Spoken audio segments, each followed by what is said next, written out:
Donc voilà, petite vidéo en ce 7 avril je crois.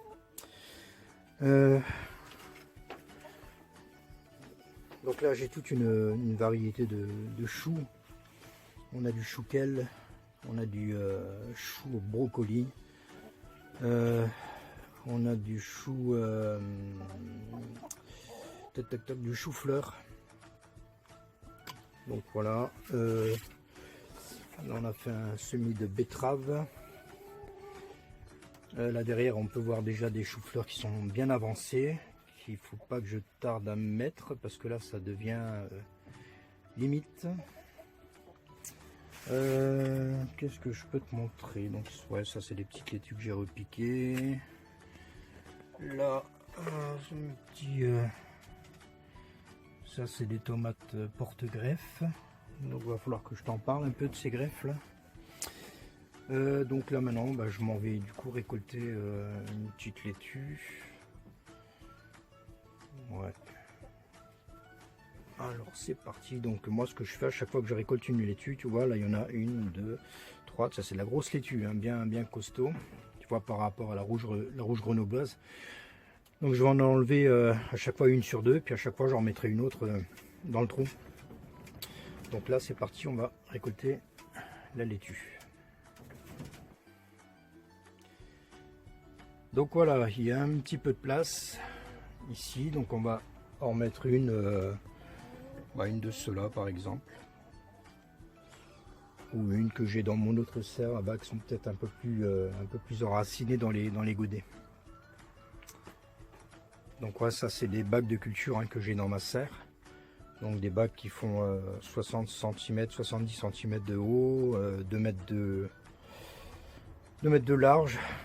Donc en fait c'est tout un système complètement autonome, hein, comme je te l'ai déjà dit dans une ancienne vidéo. Système complètement autonome avec une réserve d'eau en bas de je crois que c'est 150-200 litres. Ouais. Donc c'est une réserve qui est alimentée par le toit du chalet qui est à l'extérieur. Donc il y a une petite pompe d'aquarium qui vient de faire un arrosage ici. Tu vois, j'ai mis des petites rampes d'arrosage comme ça. Donc je programme un arrosage. Bon, en ce moment j'arrose pas parce que bon, il n'y a pas, c'est pas vraiment nécessaire d'arroser quoi. Avec le temps qu'il fait, moi tu vois là au moment où je te dis ça, il y a un beau petit soleil. Mais bon, les températures à l'extérieur sont pas terribles, c'est 5-6 degrés l'après-midi. Ouais, donc je disais, ouais, donc système d'arrosage. Donc en fait je viens arroser quand la pompe elle est en route. En fait si jamais il y a beaucoup trop d'eau dans le bac, il y a un système de trop plein ici en bas et ça retombe tout simplement dans le bac. Et il y a aussi un trop plein au niveau du réservoir en bas qui va dans l'auge des poules à l'extérieur. Donc voilà, ouais, donc la laitue Reine des Glaces qui vient d'être récoltée. Et on va voir autre chose.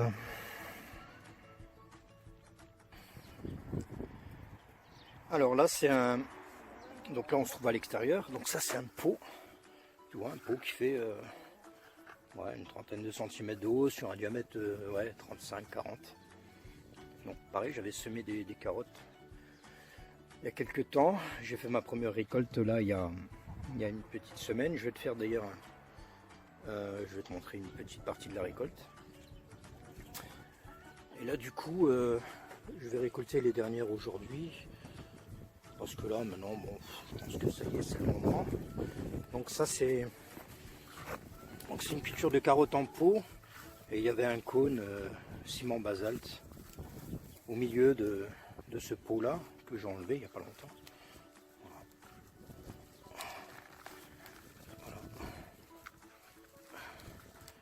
Voilà, tu vois comme quoi on peut faire des carottes, on peut faire des carottes dans des pots, il n'y a aucun problème.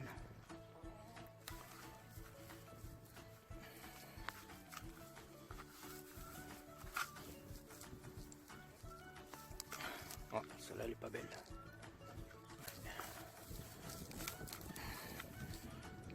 Voilà. Donc je vais enlever tout ça, puis du coup je vais en mettre sûrement dedans. Alors là, maintenant on va rentrer dans la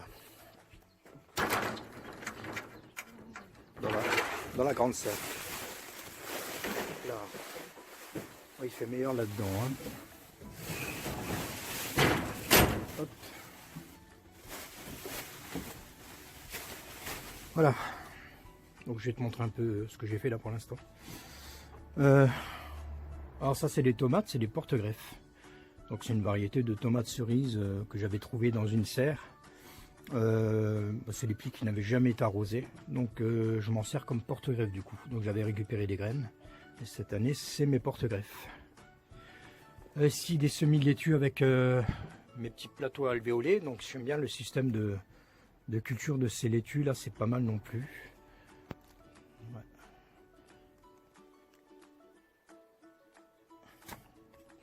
En fait, pareil, j'ai jamais besoin de m'en occuper, c'est pas mal non plus.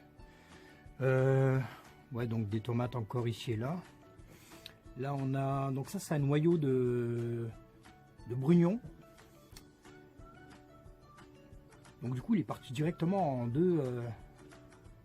Il est parti en deux branches, donc on verra bien. Alors là, on a un petit semis de, donc c'est du radis. Attends. Tout ce que tu vois à côté, c'est des pousses de laitue spontanée. Donc moi j'ai rien semé, hein. C'était dans la serre, ça s'est semé tout seul. J'ai plein de laitue qui poussent de partout, tu vois, sans faire quoi que ce soit. Tu vois, j'ai des petits flancs de laitue que je peux aller tout simplement repiquer ailleurs.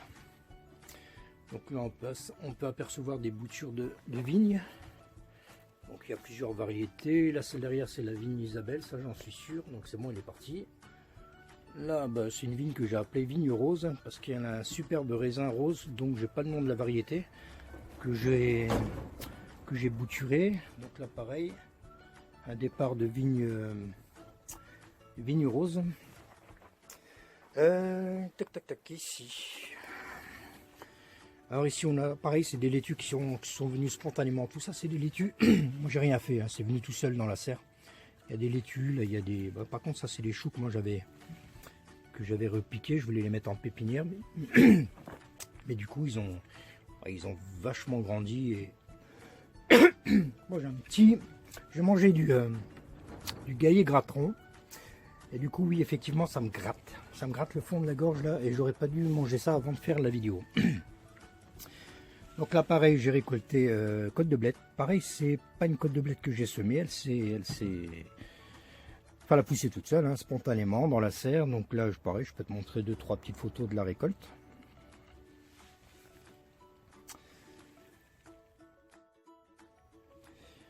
Là je sais pas si je te l'ai montré, il y a quelques temps j'ai fait une greffe d'aubergine sur un pied de pomme de terre comme celui-ci qui a poussé spontanément dans la serre.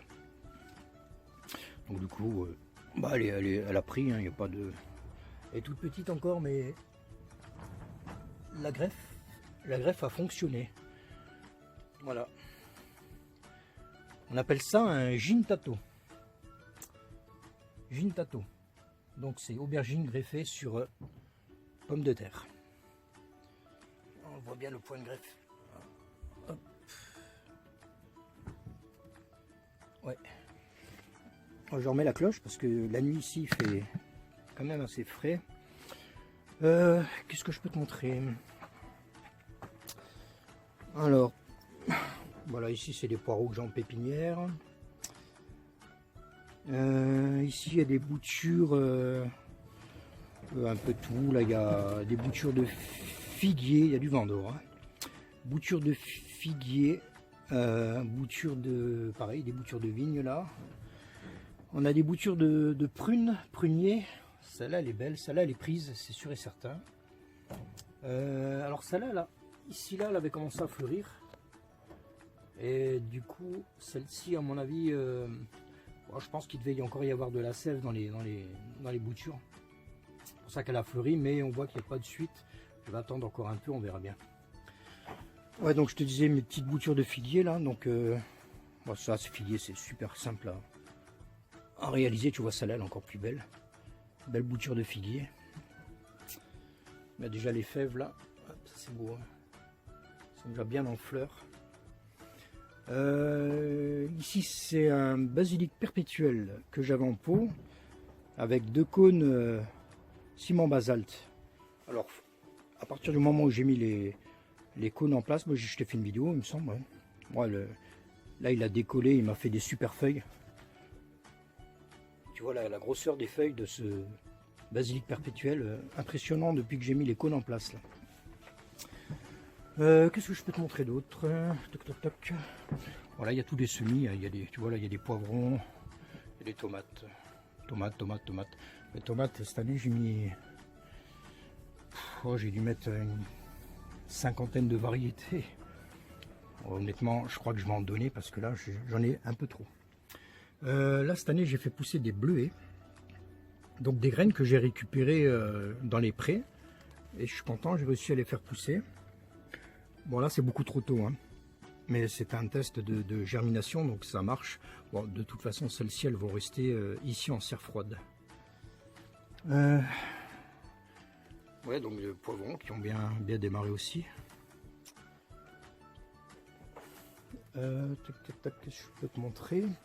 Cette année j'ai essayé des semis de carottes dans les fameux ça c'est des plaques en fait qui sont étudiées pour le semis des carottes, donc c'est la première année que je vais essayer ça. D'ailleurs là tu vois il est temps vraiment que je les mette en place. Là les racines elles sont sorties, vu que les carottes c'est des racines pivots, donc il vaut mieux les mettre en place. Là maintenant il faut les mettre. Ouais, donc j'en ai fait un petit peu partout. Voilà, il y a des plants de tomates. Là pareil, des plants de tomates de variétés diverses et variées. J'ai la mélisse dans le coin, là elle pousse dans la serre. Elle fait des belles feuilles bien vertes. Là j'avais des, je t'en ai déjà parlé, de ces laitues là entourées de fils de cuir. Alors je pense que j'ai une bestiole qui a dû arriver par en dessous, parce que du coup le pied de derrière elle a complètement été bouffé. Et celui-là, du coup, je pense que il est dans le même état. Il est en train de se faire bouffer par en dessous. Donc il doit y avoir je pense des tipules ou peut-être des rongeurs en dessous. À voir.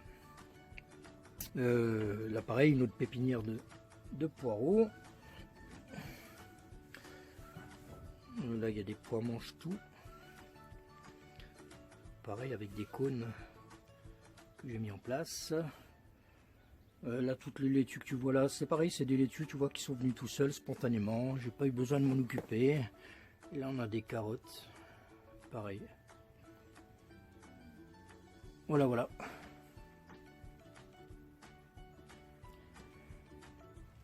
Donc là c'est vrai que dans la serre il y a beaucoup de choses qui poussent spontanément. Et ça c'est vraiment c'est assez sympathique quoi. En fait les 3/4 des plantes que tu vois là c'est des plantes qui ont poussé spontanément. Les côtes de blettes, on a des fèves, des belles fèves qui poussent, des laitues, tu vois des laitues qui poussent ici et là. Donc tout ça tu vois moi j'ai pas, tu vois il y a même des champignons là, regarde. Ouais. On a des champignons qui arrivent là. Donc là c'est bon signe.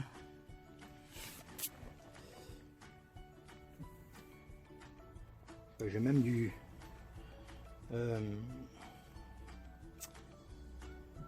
céleri branche, voilà, j'avais un trou de mémoire. Céleri branche là qui pousse tout seul, j'ai des pieds de céleri branche qui poussent partout, même dans le jardin, c'est impressionnant quoi.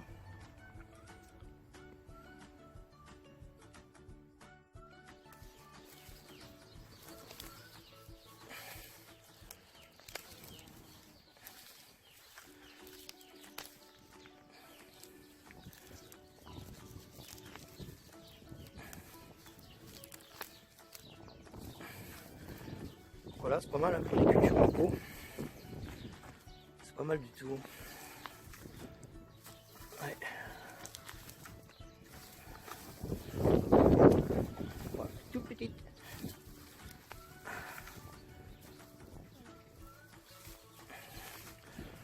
Donc du coup, je vais enlever le reste là et puis je vais mettre, je vais en mettre une fournée.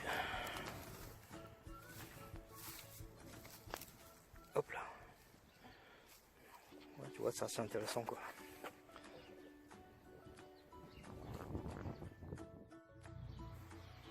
Donc voilà la récolte dans ce pot terminée. Tu vois la surface, tac, ce que ça représente. Voilà, il y avait toutes ces carottes là dans un petit pot comme ça, avec du ciment basalte. C'est vrai que c'est assez intéressant quoi. Donc là du coup je vais décompacter un peu. C'est peut-être pas vraiment nécessaire, tu vois, c'est pas mal. Ouais, c'est une terre qui était déjà de toute façon pas mal sableuse pour les carottes. Donc voilà, je vais enlever tout ça et puis replanter mes petites carottes dans ce pot. Et ça sera reparti. Ouais, donc je voulais repiquer mes carottes. Bon, du coup je vais pas le faire aujourd'hui parce qu'en fait il s'avère que le terreau il est encore un peu trop humide et pour le démoulage ça va pas le faire. Donc ce qu'il faut faire c'est bien laisser sécher quand même la motte avant de la mettre en place, autrement on n'arrive pas du tout démouler là, c'est très compliqué. Ce que je ferai aussi, je vais te le montrer maintenant. Donc avant de les mettre dans le pot, je vais tout simplement couper les racines à hauteur pour pas qu'elles dépassent ici des pots. Et comme ça évitera que la carotte elle tourne dans tous les sens dans le pot. Donc du coup je te le montre pas, je te le montrerai quand je les aurai repiqués. Allez, je te dis à une prochaine fois et puis ciao ciao.